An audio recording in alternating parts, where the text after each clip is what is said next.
Ok, iniciando a gravação, você pode começar a sua aula, Marcos. Maravilha. Então vamos lá, gente. Bom dia. Queria agradecer a oportunidade, primeiro de ter entrado aí no hospital, na equipe, e agora aí para a gente discutir um pouquinho esse tema aí da minha área, da cardiologia do esporte.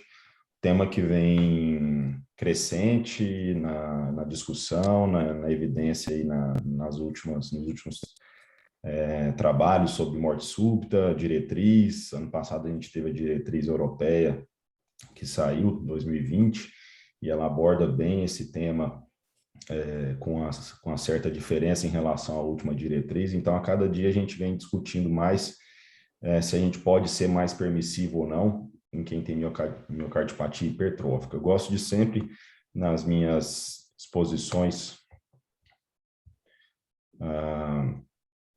sobre a cardiologia do esporte, eu gosto sempre de pôr uma imagem inicialmente de um evento que é muito raro, porém muito impactante, né? Muito midiático. Sempre que a gente tem um colapso, sempre que a gente tem um mal súbito ou mesmo uma morte súbita evidente em campo, isso aparece rapidamente nos nossos celulares, nas redes sociais, nos jornais televisivos. Então, o nosso papel como cardiologista, principalmente da área, é sempre buscar sinais, buscar evidências de que isso tenha chance de ocorrer. E aí a gente trabalhar para evitar isso é fundamental. A morte súbita cardíaca durante o esporte, ela é rara, mas ela é de certa forma inaceitável, né? Ela é inaceitável para o paciente que pode perder sua vida, vai perder sua vida. Ela é inaceitável para o familiar, inaceitável para o clube, para a instituição, é inaceitável para a sociedade, né? Afinal de contas, a gente está falando de um grupo de pessoas que têm, teoricamente, um nível de saúde que todos desejam chegar até ali, e ocorrer a morte, ocorreu um evento cardiovascular durante a prática esportiva, realmente chega a ser um paradoxo, né? A gente está falando da principal causa de morte súbita cardíaca em atletas jovens, acima dos 35 passa a ser realmente eventos relacionados à doença coronariana, mas a miocardiopatia hipertrófica não deixa de ser uma das principais causas também em quem tem mais de 35 anos.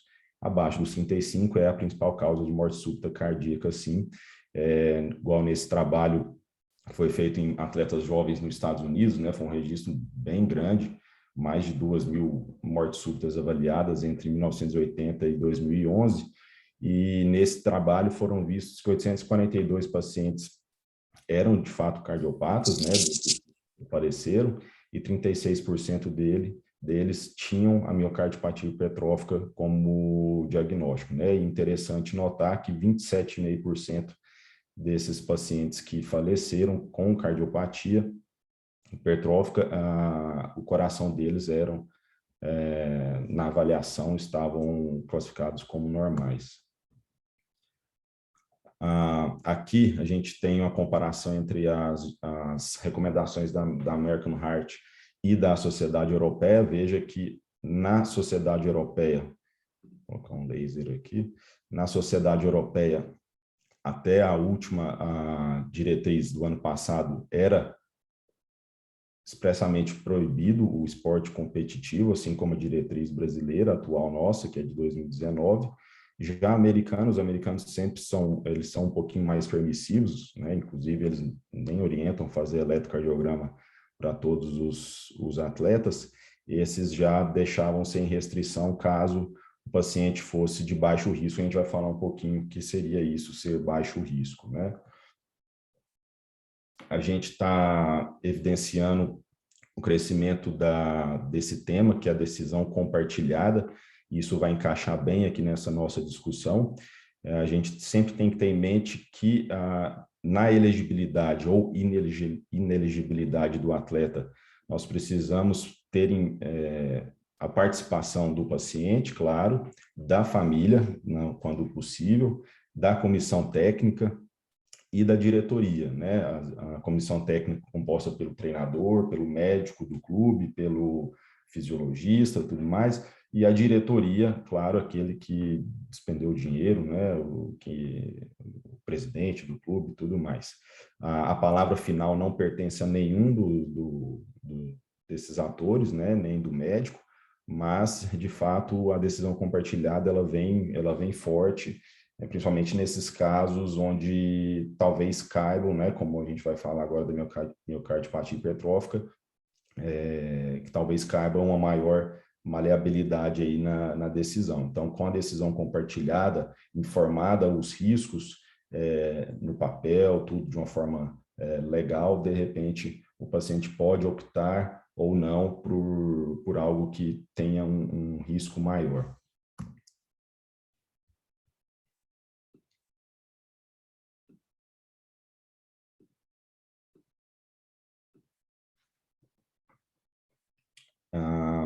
Sempre vai haver um grau diferente de tolerabilidade entre as partes, né? Existem clubes que não tolerariam ver um atleta seu, igual o caso do Eriksen agora, lá da Inter de Milão. Ele chegou na Itália, o pessoal já mandou ele embora, ele já está de volta na Holanda, onde permitem ali jogar com o CDI. Na Itália isso é impraticável, então ele já praticamente já mudou de clube.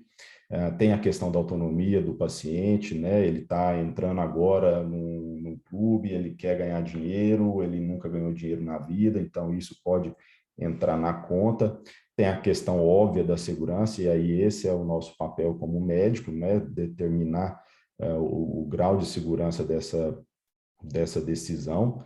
E a decisão médica, ela aqui no Brasil, eu acredito que ela tem um peso maior, porque a decisão compartilhada legalmente no Brasil, acho que não tem ainda seu valor tão bem estabelecido, e de repente você liberar um jogador com miocardiopatia hipertrófica com risco baixo, na hora que o juiz avaliar a literatura, igual a gente vai ver aqui até o final, talvez ele ache que foi uma irresponsabilidade do médico e talvez possa culpá-lo.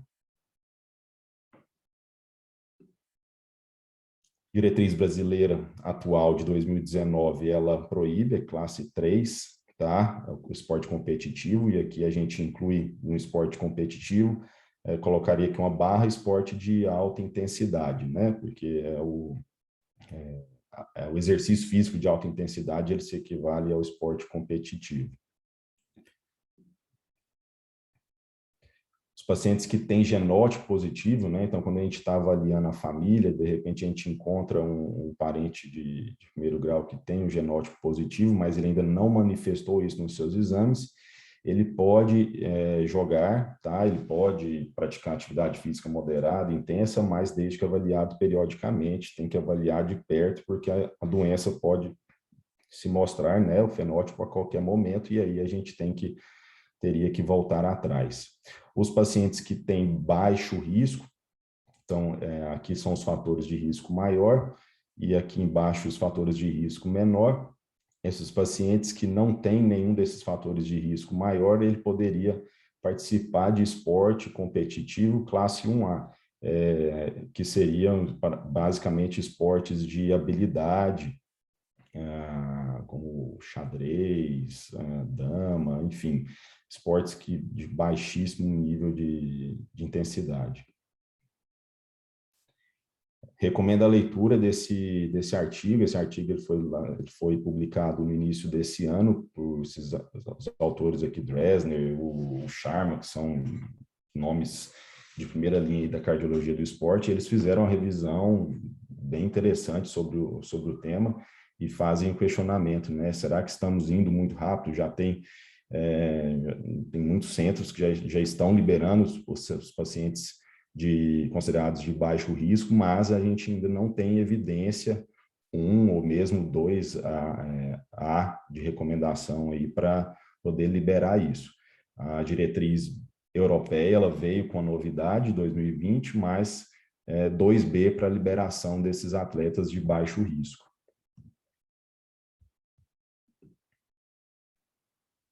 Rapidamente lembrando que a miocardiopatia hipertrófica autossômica dominante é um desarranjo miofibrilar dos miócitos, né? E isso, de fato, coloquei em vermelho porque, de fato, gera um substrato arritmogênico, um miocárdio ele é instável na miocardiopatia hipertrófica, e logo, quando a gente submete o coração a uma resposta, a um estresse hemodinâmico, um estresse elétrico durante o esforço, nós podemos ali sim desencadear um evento que a gente não está querendo, né?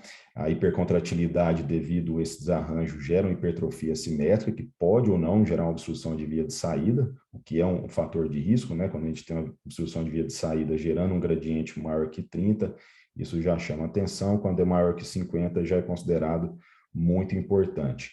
E esse desarranjo, toda essa alteração, não pode ser explicada por sobrecarga de pressão, por exemplo, na hipertensão arterial sistêmica, né? Sobrecarga de volume, e condições sistêmicas, né, secundária, alguma condição sistêmica que o paciente possa ter. Então, viu um miocárdio hipertrofiado, que não é explicado por outra situação, a gente fecha o diagnóstico. Sempre temos que lembrar, quando a gente está avaliando um atleta, que a hipertrofia da miocardiopatia hipertrófica ela pode se confundir com a hipertrofia do coração do atleta. A diferença é que o coração do atleta gera uma hipertrofia excêntrica, necessariamente, e aí a gente pode lançar a mão, por exemplo, de treinamento do atleta, depois de 3 a 6 meses aí no máximo, esse atleta ele tem que regredir a sua hipertrofia. Então, quando a gente depara com a hipertrofia ali em torno de 13 a 15 milímetros, essa é o que nós chamamos de zona cinzenta. O atleta que tem um seto de 13 a 15, a gente tem que pensar em destreiná-lo para fazer esse diagnóstico, a não ser que ele tenha muito claro os outros sinais que são característicos do atleta e não do portador de miocardiopatia hipertrófica. Então, quando a gente não tem inversão de onda T difusa no eletro, isso é característico do atleta. Quando a gente não tem áreas de realce tardio, isso é característica do atleta. Quando nós temos um diâmetro do VE aumentado, isso é característica do atleta, né? Tá aí a hipertrofia excêntrica, hipertrofia com dilatação de cavidade. E isso aqui é bem importante, a função diastólica do atleta, ela não é alterada por essa hipertrofia que é adaptativa ao exercício. Então, onde tem essas setinhas vermelhas, isso diferencia o atleta com um pouco de hipertrofia do paciente portador de miocardiopatia hipertrófica.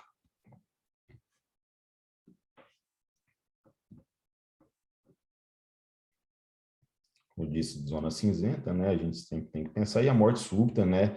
Os trabalhos, eles mostram uma taxa aí de 2 a 4% ao ano no atleta jovem. Essa morte geralmente ocorre abaixo dos 20 anos. Quanto maior a idade, menor a taxa anual. E ela geralmente ocorre por arritmias, sejam elas ventriculares, supraventriculares, principalmente, mas também pode ocorrer por bloqueios, assistolia, inclusive infarto do tipo 2 por consumo, né?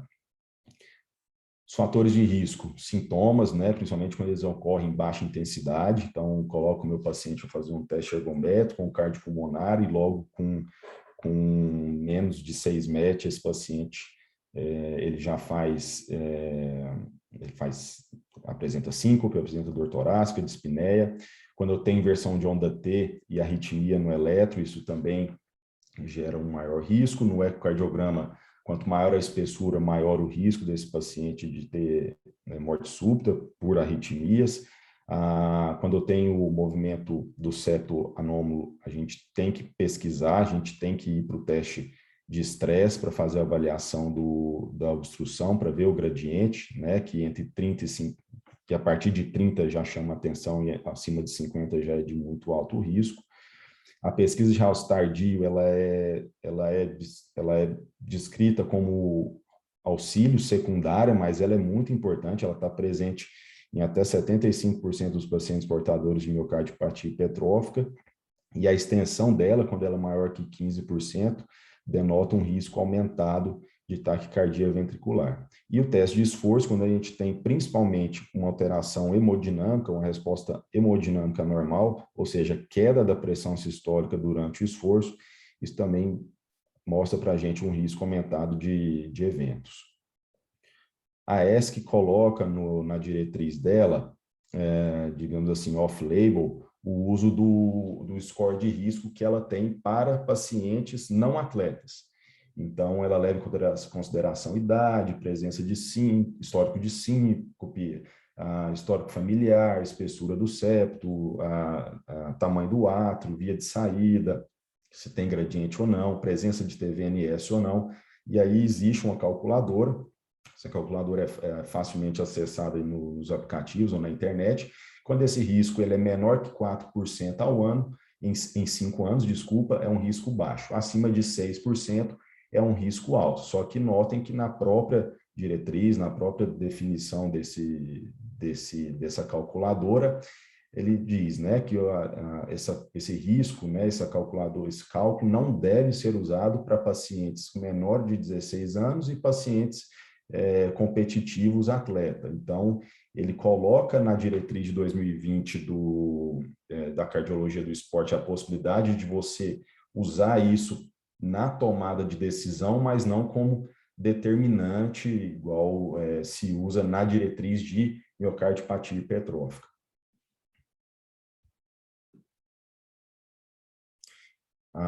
Então, os dilemas atuais, né, as questões atuais será que todos os portadores de miocardiopatia hipertrófica estão, de fato, sujeitos a arritmias fatais durante o exercício? Será que existem subgrupos e a gente tem que identificar quais são eles para poder, enfim, avaliar melhor essa questão da inelegibilidade automática?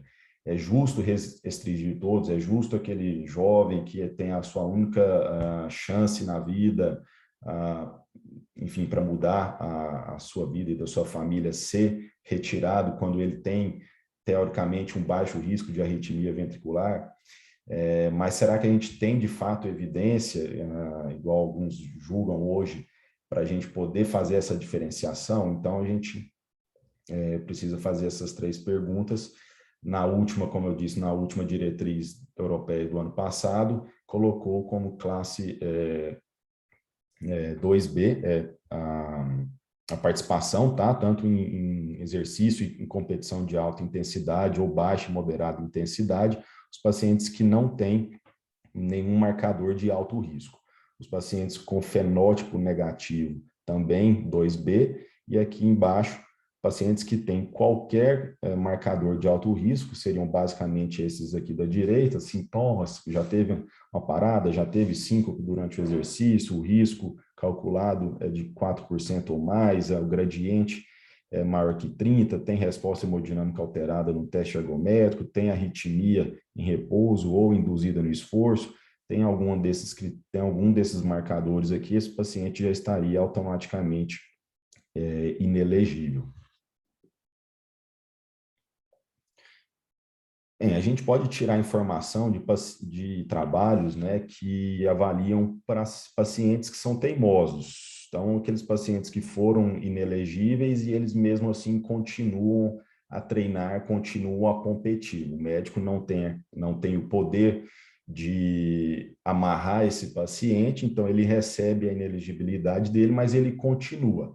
Então, será que a gente não pode pegar os dados desses pacientes que continuaram a despeito da orientação e avaliar o que aconteceu de fato? Se morreu, se não morreu, se teve arritmia, se não teve, se está progredindo, se não está progredindo a doença. A gente pode avaliar dados dos pacientes que têm CDI, então a gente pode pegar os dados do CDI e ver, opa, teve evento, teve choque apropriado, qual que era o paciente que teve mais, o paciente que teve menos. A gente pode avaliar os dados, né, das arritmias, né, quais os tipos de arritmia que estão mais acontecendo ou não, se essa arritmia está causando de fato morte súbita ou não. A gente pode pegar dados de estudos de autópsia, né, de estudos pós-mortem, e dados de pacientes que estão em ambiente controlado, por exemplo, na reabilitação. Então, pacientes que têm miocardiopatia hipertrófica, o médico não quer deixar esse paciente parado, ele faz um programa supervisionado, então a gente, no ambiente hospitalar, tudo mais, seguro, então a gente pode pegar os dados desse paciente e ver o que está acontecendo. Esse trabalho do Pellicia do ano passado seguiu 88 atletas por 7 anos, eram atletas considerados de baixo risco, ou seja, não tinham aqueles critérios de gravidade, de risco, né, que a gente citou agora nos últimos slides, e eram pacientes com média de 31 anos. Nesse trabalho não teve diferença estatística entre quem continuou, ou seja, os teimosos, né, e quem não continuou em relação à morte súbita, tá?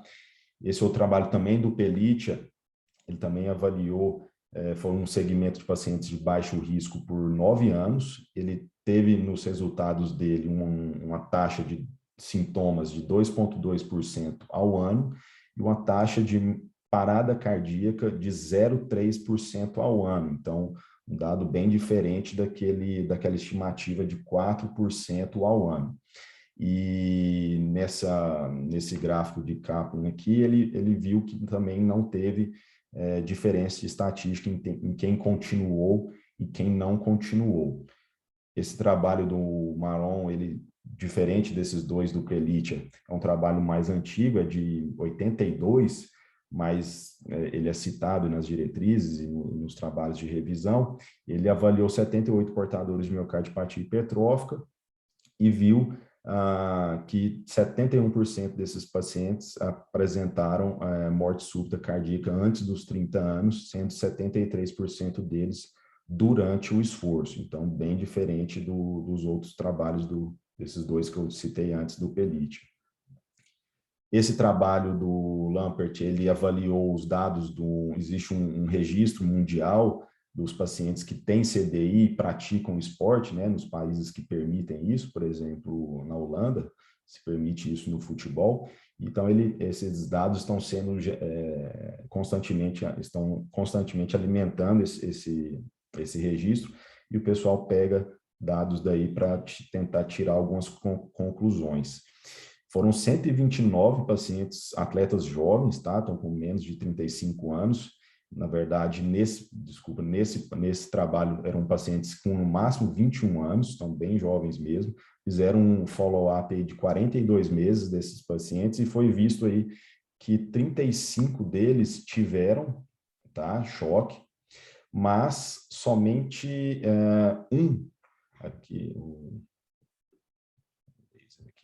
somente um atleta teve uma tempestade, né, por FVTV e acabou recebendo terapia, né?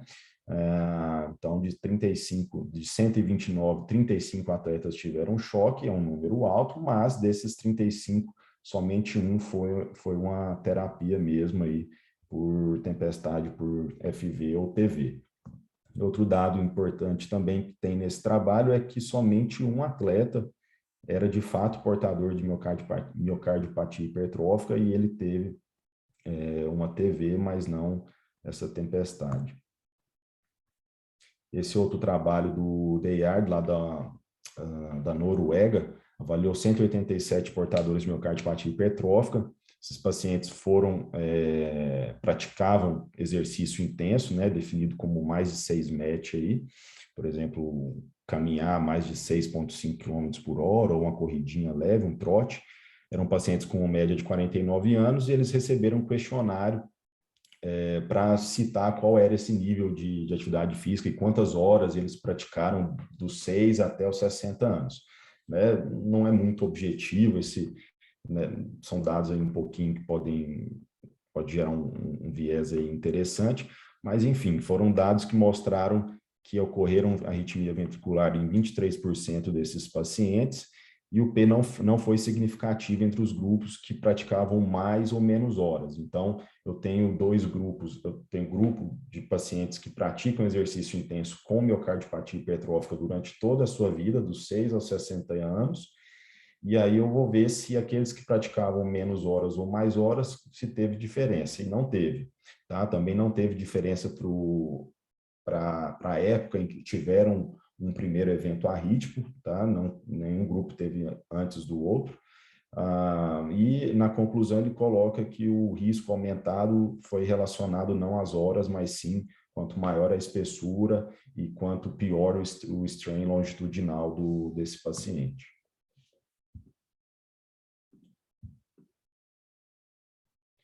Esse trabalho do Sharma, pós-mortem, ele fez uma avaliação gigante de 5.100 atletas que morreram, né?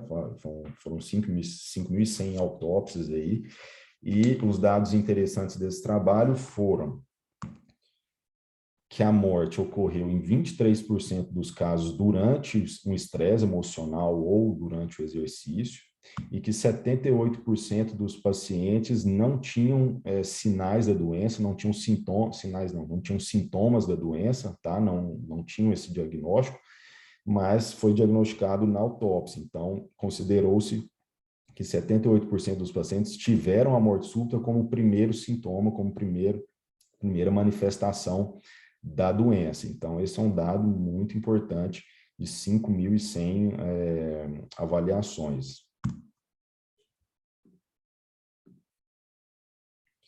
Em relação à avaliação dos pacientes, né, na reabilitação, no ambiente mais controlado, o trabalho do Saber, ele avaliou o efeito do exercício moderado a intenso no ganho de VO2.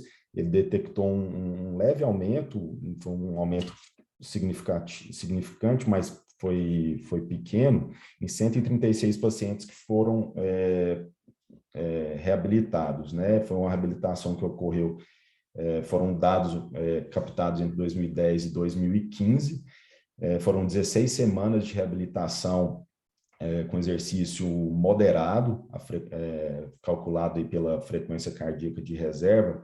Ele colocou esses pacientes para trabalhar entre 60% e 70% da frequência cardíaca de reserva, e como resultado, como eu disse, teve um pequeno ganho de VO2, não às custas de um aumento do número de arritmias. Só foram detectadas TVNS, não teve nenhum evento de TV sustentada ou morte nesse trabalho. E por último dos trabalhos, esse do Klempner, que também avaliou aí durante a reabilitação. Nesse trabalho, ele avaliou 20 pacientes, já era com mais idade, esses pacientes tinham uma média de 62 anos, e eram pacientes que estavam em classe funcional 2, ele colocou esses pacientes para trabalhar com a frequência cardíaca de reserva entre 50% e 85%, e ele também não mostrou nenhum evento, nenhuma morte, depois de uma média de 41 horas de trabalho, tá? E no resultado ele coloca que teve um ganho aí de 53% em METs da capacidade funcional desses pacientes. A média era 4,7, ele conseguiu jogar para 7,2, então foi bem interessante isso. Pacientes idosos, na média de idade, né, trabalhando aí num nível moderado para intenso, e eles ganharam mais de 50% em capacidade funcional sem ter nenhum evento de risco.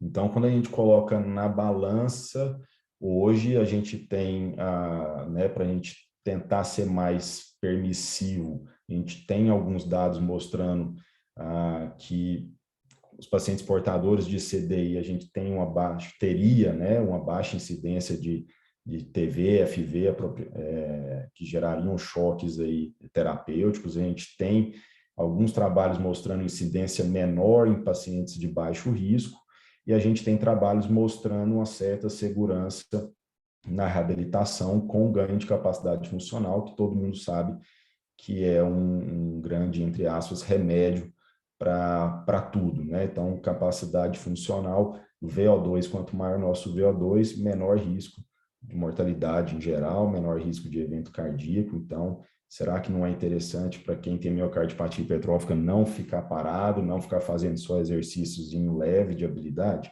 Então, a gente coloca isso na balança. Por outro lado, a gente ainda tem muitos dados, muitos trabalhos mostrando uma alta taxa de mortalidade, né? 2 a 4% ao ano é muito. A incidência tem dados conflitantes, né? Tem esse do Pellicer que mostrou 0,3 ao ano de parada, mas tem todos esses outros mostrando 2 a 4%. A gente tem trabalho mostrando taxa de evento, choques em CDI, né? Então, 23, aquele trabalho que eu disse, 23%, que eu mostrei, 23% teve choque, não foram TV, FV, tempestade de FV, TV, mas muitos pacientes tiveram o registro das arritmias, né? Então, até quando isso é seguro em pacientes de diferentes perfis. A gente não sabe até quando a progressão da doença ela vem devido ao estímulo hemodinâmico, o estresse hemodinâmico do esporte. E os trabalhos pós-mortem, igual aquele do Sharma, mostrando que, em muitos dos casos, a morte súbita cardíaca é a primeira manifestação desses pacientes. A diretriz europeia, ela coloca esse gráfico aqui, essa imagem, para auxiliar a tomada de decisão. Então, quando ele orienta, né, que isso seja utilizado aí junto com o paciente, junto com os familiares, para auxílio na tomada de decisão. Quanto mais aqui para a esquerda, em amarelo, seria um menor risco de morte súbita, de eventos cardíacos, e aí a gente consideraria ser mais permissivo, e quanto mais para a direita aqui, maior o risco e considerar fortemente aí eliminar o paciente do esporte, né, competitivo ou do exercício de alta intensidade. Então, para não prolongar muito aqui, a gente tem em mente esses critérios aqui de alto risco, né, que seriam pacientes mais jovens, então quanto mais jovem, somente abaixo dos 25 anos, maior o risco. O homem tem um maior risco que a mulher. Existem esportes que têm maior risco, tá? Basquete, futebol, o nosso futebol e o futebol americano possuem um maior risco, então isso que é importante para a gente, né? Aqui no Brasil, futebol disparado, o esporte mais praticado. A espessura, tá? Principalmente acima de 19, né? Então de 20 para cima. Presença de realce tardio, e aí como eu mostrei lá no início, aqui ele coloca como qualquer realce tardio, mas a gente tem os dados ali que acima de 15% o risco é ainda maior, e presença, claro, de sintomas, né? Então, teve síncope, tem dor torácica, tem dispneia limitante, a gente realmente tem que considerar a inegelibilidade desse paciente. Por outro lado, aquele que já tem a idade maior, que 30, a mulher, o paciente que não tem sintomas, o paciente que não tem um septo tão grande, acima de 16, grande, né, porém não tão gigante, né, então menor que 16 seria baixo risco, aquele que não tem obstrução da via de saída, aquele que não tem arritmia induzida no teste ergométrico, ou quando a gente coloca um holter nele e pede para ele treinar, ele não faz arritmia, e paciente que não tem realce tardio, seriam os pacientes com, digamos, maior chance de continuar algum nível de atividade moderada ou intensa.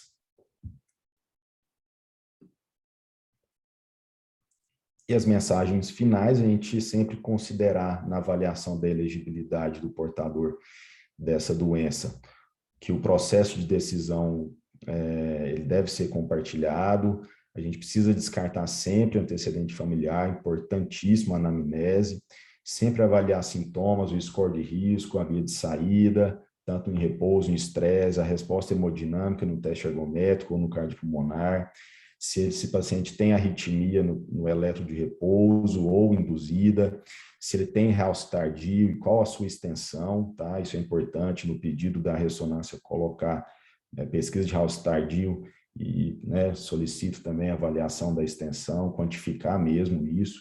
Se factível, se tiver no serviço avaliação de strain, isso pode anteceder as alterações macro, digamos assim. Sempre levar em consideração que o exercício intenso ele pode gerar progressão, então ele pode fazer aquele paciente que tem somente o genótipo vir a apresentar o fenótipo. A gente tem que sempre ter em mente que a ausência de fator, isso é importante, não confere imunidade, né? Então, o paciente que não tem nenhum fator de risco, ele não está imune para a morte súbita cardíaca. Na verdade, ninguém está, né? Mas, diante de todos os dados que a gente tem da miocardiopatia hipertrófica, a gente sabe que esse paciente tem um risco aumentado, sim. E a decisão final compartilhada sempre considerar também o prejuízo que a inelegibilidade pode gerar a nível socioeconômico e psicológico para o paciente, mas lembrar que não é isso, né, que vai pesar mais do que a segurança do paciente. Eu agradeço a oportunidade, meu contato está aí embaixo, em caso de dúvida, alguma coisa que queiram aí, uma crítica construtiva ou discutir algum caso, fico à disposição. Fernando levantou a mão aqui, pois não, Fernando, pode ir, falar. Bom, parabéns, Marcão. Aula excelente. Agora eu queria perguntar para você o papel da miomectomia ou da embolização septal no tratamento da miocardiopatia hipertrófica. Melhora a mortalidade, diminui o número de choques no paciente usado CDI. Tem ainda algum papel miomectomia cirúrgica ou embolização septal? Fernando, mais assim, especificamente para o paciente que está talvez pensando em passar por um procedimento enfim, para jogar, realmente a gente não teria isso como uma opção, digamos assim, para baixar o risco dele, não.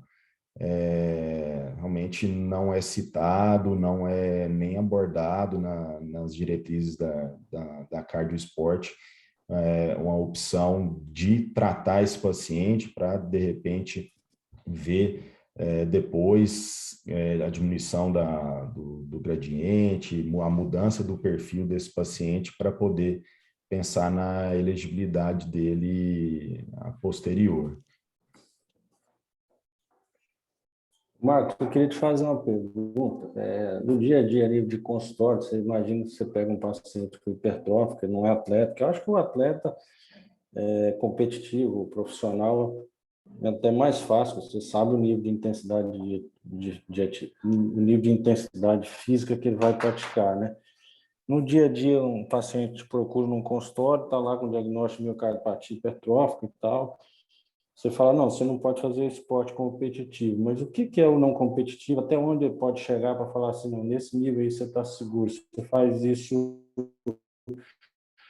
baseado em limita esse paciente, assim, você falar, não, a partir de tal é competitivo, você está colocando sua vida em risco, a partir de tal, não. Como é que você seria o parâmetro que você usaria? Uhum. A gente divide basicamente a gente tem o paciente que ele é o esportista e o atleta, né? O esportista é aquele que tem ali no seu dia a dia o esporte como uma atividade não prioritária, mas ela toma a maior parte do tempo uma grande parte do tempo do seu dia a dia, da sua semana. Então, seria aquele paciente que corre ali na Ricardo Paranhos, aquele paciente que treina no autódromo e uma vez ou outra ele acaba competindo provas aí de uma maneira recreacional. O atleta, ele já treina e pratica esporte realmente com o intuito de sempre estar competindo. Então, seja o amador, seja o profissional. A diferença do profissional é que ele vai ser pago para isso, ou ele vai ter patrocínio, né? Ele vai ser federado, ele tem essas associações. A diferença do de fato competitivo é porque é o conceito do paciente que ele está sempre querendo se superar. Então, no treino, ele está querendo ganhar aquele segundo a mais, aquele milésimo de segundo a mais para ter um melhor resultado, para aumentar a sua performance, para ganhar uma medalha a mais. Então, ele sendo competitivo de fato, ele às vezes ele negligencia os sintomas, ele negligencia sinais que uma doença, seja a miocardiopatia hipertrófica, ou seja outra, esteja dando para ele, porque ele está se superando sempre, né?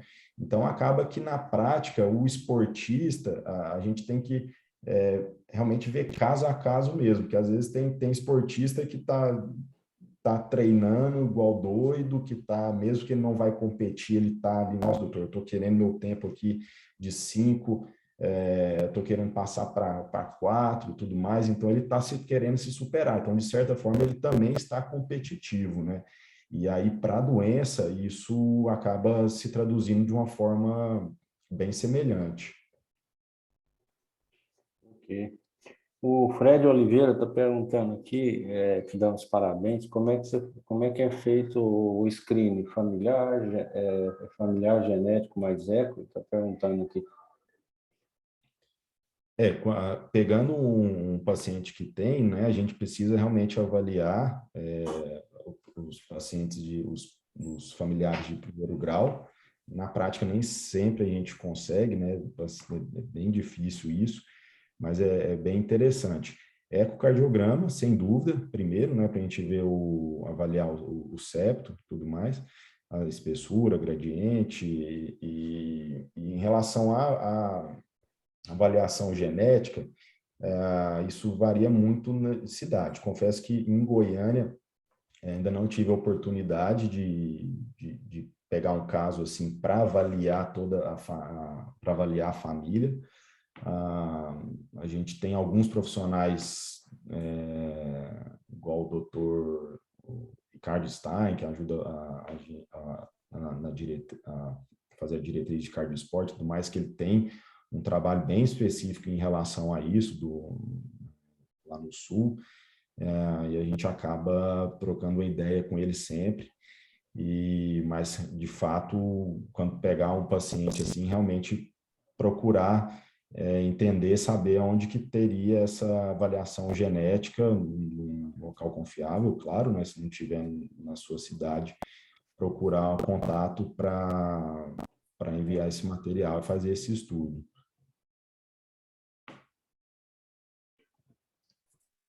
Marcos, parabéns pela aula aí, foi muito boa. Juliano falando aqui. Só fazer uma observação, não sei se você percebe a mesma coisa, mas assim, muitas vezes o que a gente vê é paciente com neuropatia, por exemplo, fazer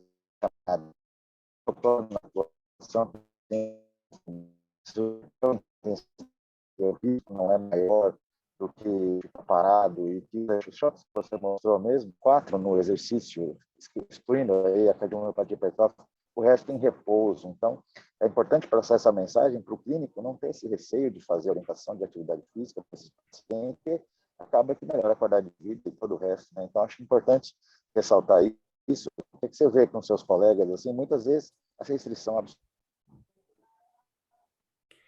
Juliano, desculpa,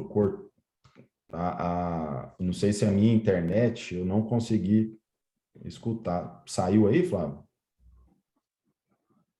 Alô? Eu consegui entender muito pouco. Acho que travou, não é o dele, né? Não, eu estou no Tá me avião aqui, ouvindo então bem? beleza, segue o barco aí, tudo bem. Eu acho que, Juliano, eu acho que eu peguei uma outra frase, acho que é em relação de reforçar, de não indicar que esse paciente, quando ele for, se ele for inelegível para o esporte competitivo de alta intensidade, não deixar ele parado. Seria aí, acho que é isso que você...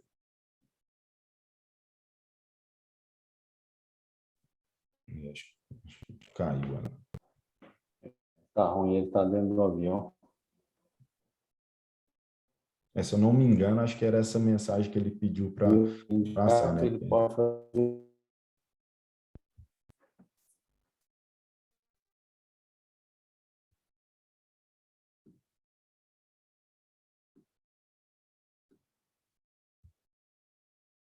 Estimular ele a fazer exercício moderado. Eu acredito que ele está batendo em cima disso aí. Tá no bate-papo aqui. Uhum. Sim, o que basicamente aqueles dois trabalhos que eu mostrei, né? Então, assim, parece sim ter uma segurança da gente poder colocar esse paciente para trabalhar, seja supervisionado ou seja bem orientado, um nível de intensidade moderado, sim.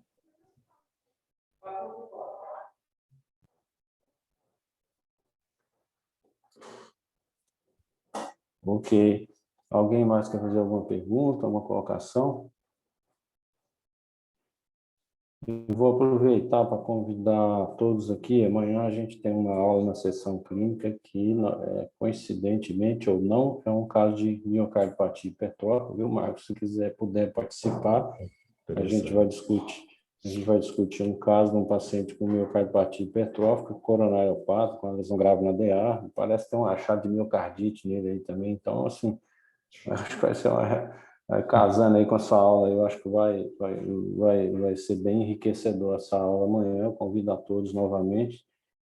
Parabéns à aula, Marcos, foi muito bom. Aí teve um pico aqui de 30 participantes, aqui foi um número bem legal aí para o nosso padrão da aula de terça. Muito bom. Legal, eu que Mais agradeço. alguém quer perguntar?